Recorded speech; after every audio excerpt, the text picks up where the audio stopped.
నేను BJP sir అన్నాడు. ఆయన ఒక పెద్ద మనిషిడా ఉన్నాడా, వెళ్ళిండా? నువ్వు బీజేపీ అయితే నేను తల్లిలాగా నువ్వు బీజేపీ తిరిగినా నీ శరీరాన్ని ప్రేమిస్తా. ఎందుకంటే నీ శరీరం ఆ బీజేపీలో కలుపు, నీ ఆత్మను మాత్రం నేను పట్టుకుంటా. ఎందుకు? ఆత్మ సత్యంతో తయారైంది కాబట్టి.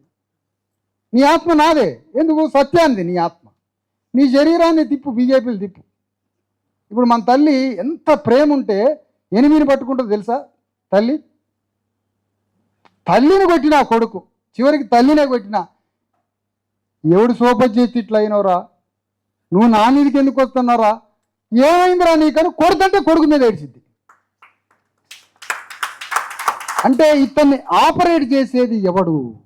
అక్కడికి పోయింది తల్లి ఆలోచన. ఇతను ఆపరేట్ చేసేది ఎవరు? అట్లనే మన వాళ్ళంతా అనేక పార్టీలల్లో నీకు తెలిసి ఉంటున్నావో తెలవకుంటున్నావో బానిసకుంటున్నావో ఆ పైన ఉన్న భగవంతుడికి తెలుసు. నీ ఆత్మని మాత్రం నేను తీసుకొని పోతా.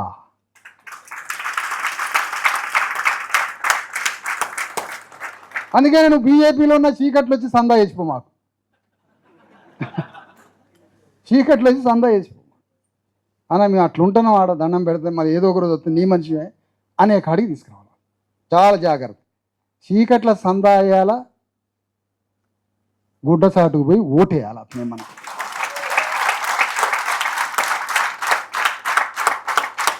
అక్కడికి తీసుకురావాలి వీళ్ళని.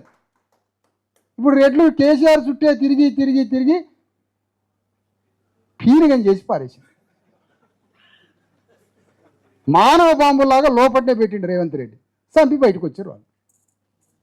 మనం కూడా మన మిత్రుడు ఆడనే ఉంటాడు, ఉండు ఆడనే ఉండి ఆడ చంపి ఇక్కడ నీ తల్లికి ప్రాణం పోసిరా.